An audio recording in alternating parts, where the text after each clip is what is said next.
All right.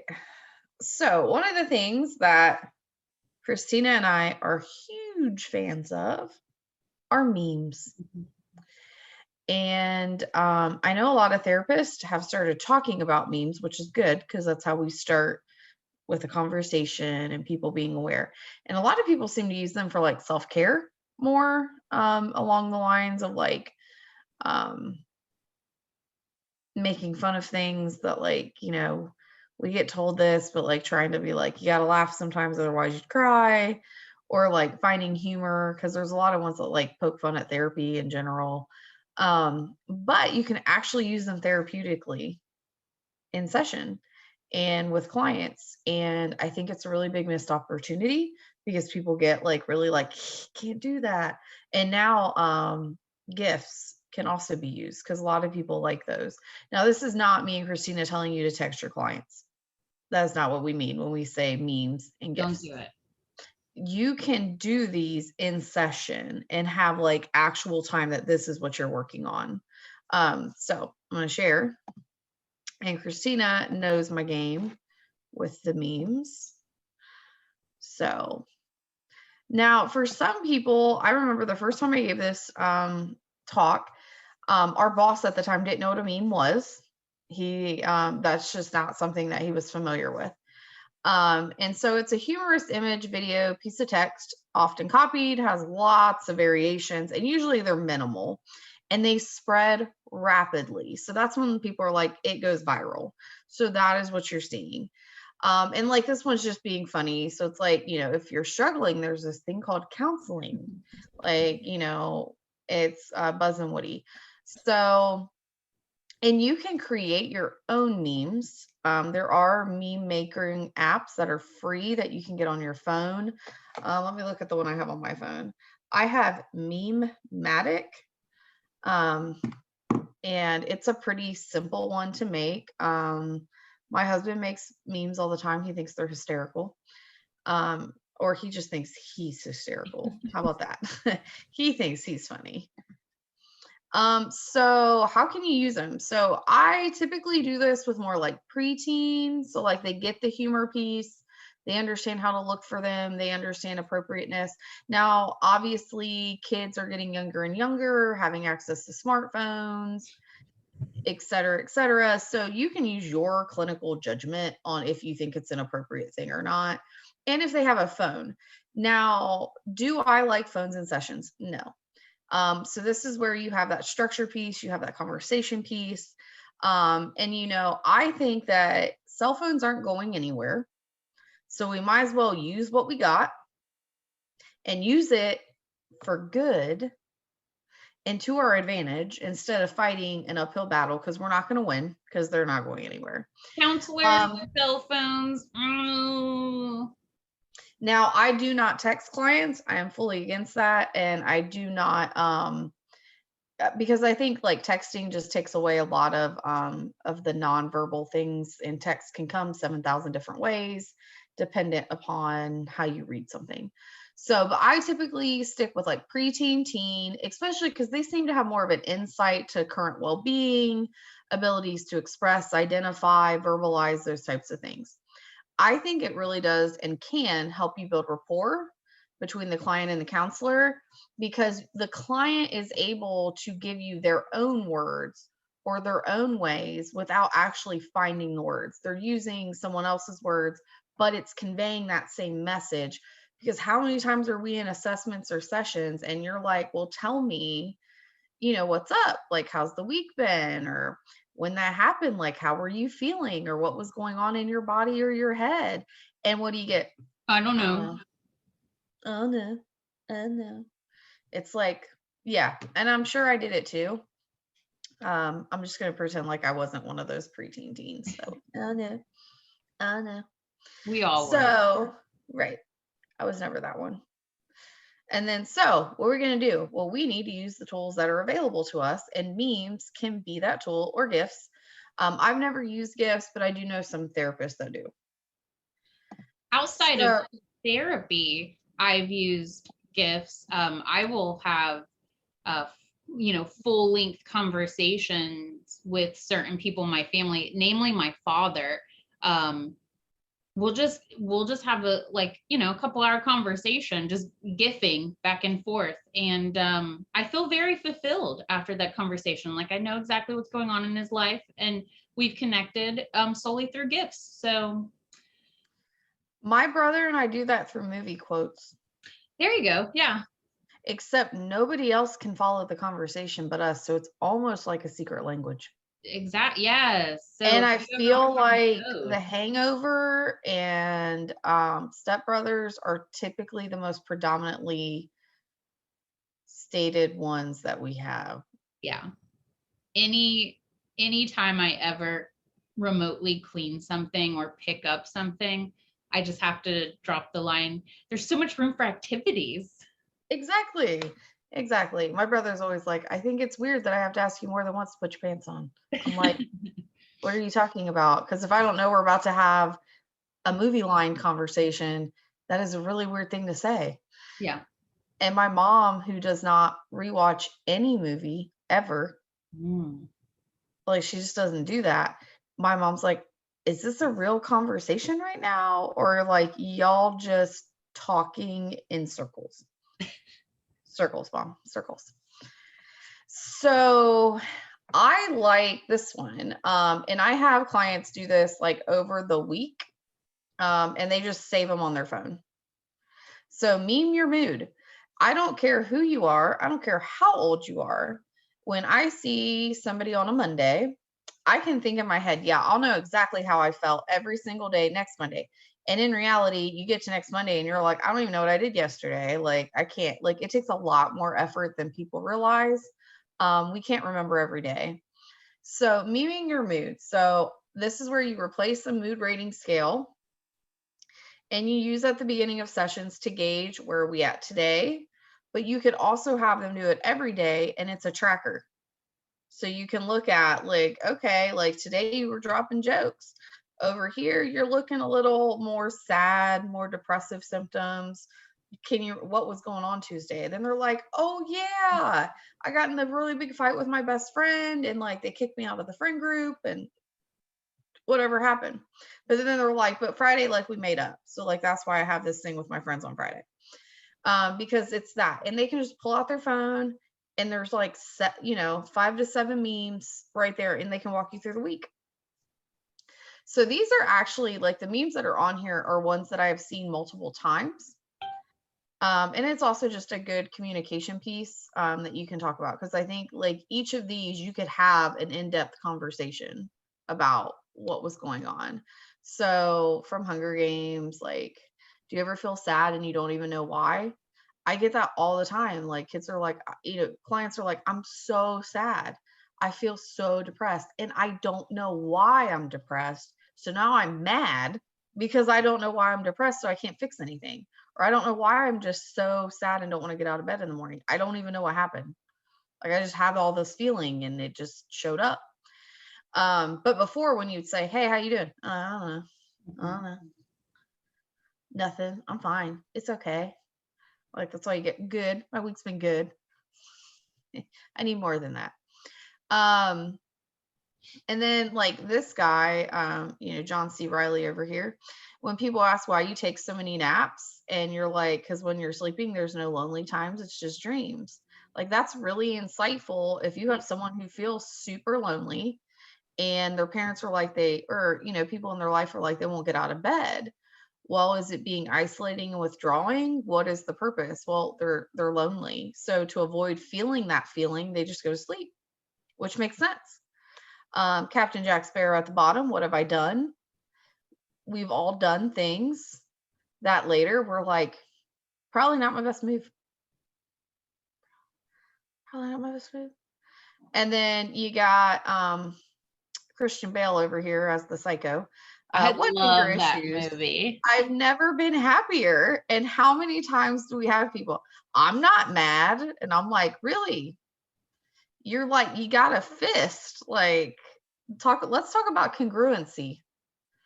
Like saying one thing, but visibly being another.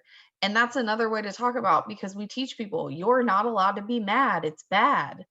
Being angry is bad. So bury it. Right. And it's like, it's going to come up at some point. Just hopefully that person's not holding an axe when it does come up. Please don't hold axes when it comes up. I memed my mood this morning, Elise. Do you want to? Yes, I would like to see your meat. It's so precious. Do you know what a dick is? It's an animal. Yes. Okay. They're so precious. So it says, good morning. Here's a picture of a baby dick, an adorable tiny species of antelope that marks its territory with tears, which is also extremely relatable. I don't think you can see it. No, I saw it on your Facebook earlier. Okay. You're just gonna have to trust me that it's adorable. Yeah, they are adorable. So this is good. And even I do this often when I teach classes, like to kick off a class or a training. Like I would like everybody to meme your mood. Tell me how you're feeling. Find something that describes or shows me how you feel today. I typically pick Wednesday Addams, where she looks like stone faced. Why am I here? Why do I have to do this kind of face? Because I'm real positive like that sometimes. Next is diagnosis. I don't know how you do yours, Christina, but I know like a lot of times after we do the assessment, like we have the diagnosis conversation. So you're talking about like what diagnosis are you giving, often with clients and parents or family. And there is a lot of misinformation out there about diagnosing, about what diagnosis means. And I think that this is good for that because I think it brings the conversation up. It normalizes having conversations about mental health and the diagnoses, and doesn't, because we don't want people to feel labeled. Like that's a big factor for me, is to make them know that like this isn't me labeling you. I would be completely for not diagnosing people and just having counseling, but insurance doesn't agree with that. I don't know why. They just don't like that idea. So, sometimes when you're having these conversations and there's so much misinformation, or people do read correct information, but they don't fully get what it's saying. So they take what they know. And, sometimes it's more dangerous to know a little than nothing at all. So this is where, if it's appropriate, you can use it to start understanding diagnosis or discussing it. It can also help monitor progress. So like, do they feel like this is where I felt it when I got diagnosed? In 3 months, how do I look at this diagnosis? How do I feel like I'm going? And these were a couple of my favorite ones. So I like the one with the PTSD. Is just like a DVD on repeat in my head 24/7, and I just want to tell it to stop. And that is really telling when people have some form of trauma in their background and they don't want to think about it. They don't want to have the thoughts. They don't want to have the flashbacks and nightmares and reliving the experience, but it just is there playing over and over and over again. And it's there, especially if they've never worked through it. Like it's just sitting there on repeat. And I really enjoy all the anxiety ones. There's so many anxiety ones out there. I see them all the time. I'm out having a good time. Your friends hate you. They're my friends, but are they really? So that instant negative automatic thought. And then that helps like, okay, this person I'm talking to, like that is a big part of their anxiety, is that automatic negative thought, that really, that low self-esteem and poor self-image. And then the one where it's like my anxiety is calling all my mental health over to ruin my day and watch me suffer, like it enjoys it. And then the one up here where it just says, I can't, I'm at my dad's. So like consistently like withdrawing, isolating behavior, like I can't, even if you're not at your dad's, like I can't do it, like constantly having some reason not to do stuff. And then eventually, when you have people, they're like, nobody invites me to do anything. And then when you're talking about them consistently doing this, be like, well, they've probably just given up asking, because they just think they interpret one thing, you interpret one thing. So I think memeing diagnoses, if it's appropriate for your client, is important because it's a good way to discuss it in a way to educate rather than shame And in people. their language for them to understand, because so often you can have the conversation, they have no, like, the person doesn't fully understand because we complicate it with clinical jargon. So this is a way to kind of, fully bring them into the conversation. Yeah.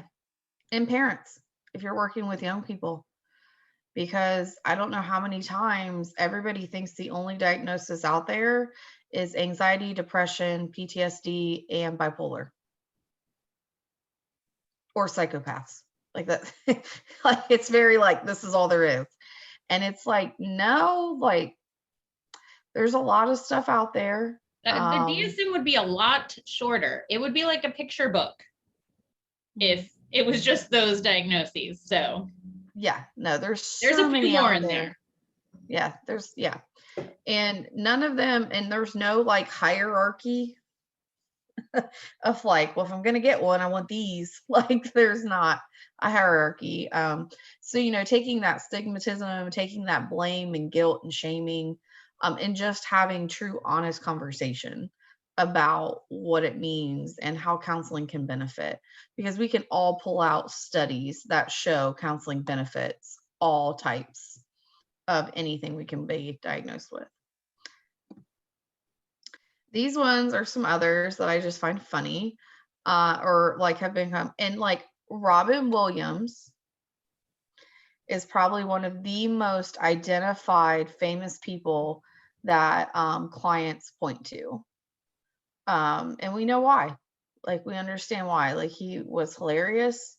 Um, he's made, they have plenty of memes with his face on them where it discusses the person always making others laugh doesn't want the people to feel the way he feels. And I believe that. Like I really do believe that. And we all have like these pictures in our heads of what we think mental health looks like, and we all don't fit in a box. Like we're all individuals, so I think that helps too. um I like the one with the doll in the corner. So when you see a meme about wanting to go back to childhood before anxiety and responsibility hit, but you can't relate because you're starting showing signs of depression and anxiety in elementary school, you can't just embrace your inner child because she is in fact very sad. And if anything, just endlessly more confused than adult you. So not assuming that we've all had this really wonderful experience at a young age, because a lot of people really didn't have that. And I hear all the time, well, they're like a kid, they don't have anything to worry about. That's not true. People worry about all kinds of stuff, all the time, and our experience does not dictate everybody else's experience. So those are just some different ones that I think are big. And, being familiar with the Robin Williams story and his struggles, because he is very, very often picked. Billie Eilish is often chosen too. Those are the two I probably hear the most of.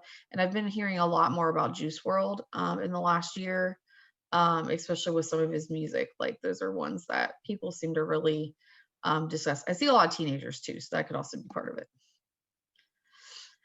And then you can goal set. So we did Mario goal setting in one of the last videos, and goal setting is usually your second into your first session, second, third. You're going to be like, all right, what are we working towards? What do you want out of this? Like, what are we wanting to achieve in counseling? Whether it's support, whether it's, elevated functioning, whether it's like decrease of symptoms, like what are we going for? So I tell people, I'm like, if you don't have the words, like find me a meme. Show me what you want. So, instead of seeing negative and everything, try seeing the positive. So challenging those negative thoughts. It would probably be better if that meme was spelled correctly. I didn't make it, I found it. You just gotta go with it. Yeah. And then the next one, where did you find it? I've been searching everywhere. I've created it myself, and it's happiness. Because sometimes we have to make our happy, right? We can't. And I think that's another misconception, is we assume other people should make us happy. But if we're not happy in here, this isn't going to be fully happy. And then, the release of emotions, Mr. Spock, is what keeps us healthy, emotionally healthy, that is, because we teach people not to be emotionally healthy and to not have good boundaries. And then say it with me, Goose Fraba. I actually didn't like that movie, but it was that anger management movie. I didn't care for it. But it is true, like being able to feel that emotion, stepping back, using our coping skills, and knowing when to use our coping skills. And that's just where I think that memes are great, and I think they're underutilized, and I think that a lot of us could use them, if we felt empowered to do so. That's how I use memes. How do you use memes, Christina? All those ways, because that's how you taught me to use them. That is true.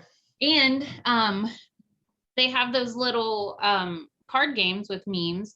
I don't have the one that's very popular. It's like 15 or 20 bucks. I got one, like a meme creator with little cards. I got one at the Dollar Tree. And I've used that too, where they actually, hold on.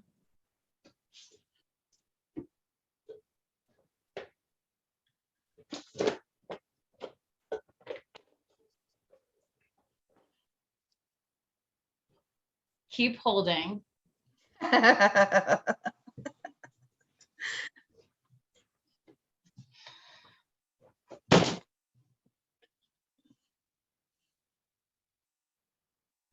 Did you see that? Yes, I did. It was like perfect. Went right on your mute mic. And something fell on my foot. Okay. Woo! Found it. Man, if I would have gone through all that and not found it, how embarrassing. So I got this one from the dollar store. It was $1, the game of memes. And then, you could of course just print off memes and laminate them or whatever. But it has like really, just bizarre photos. That is a bizarre photo. And then it has cards with images, and then has cards with like hashtags. So flavor of the month. Or like workout warrior. Oh yeah, the llama there. So they work out by spitting at people. Oof, that's true. So yeah, I use this a lot. There's like 50-ish cards, and half are pictures and half are the words, and you kind of combine them to whatever you're feeling that day. So I like using that too. Those are good. Yeah, and then just using it for fun. Like it's not always having to be like super serious. Humor goes a long way in counseling.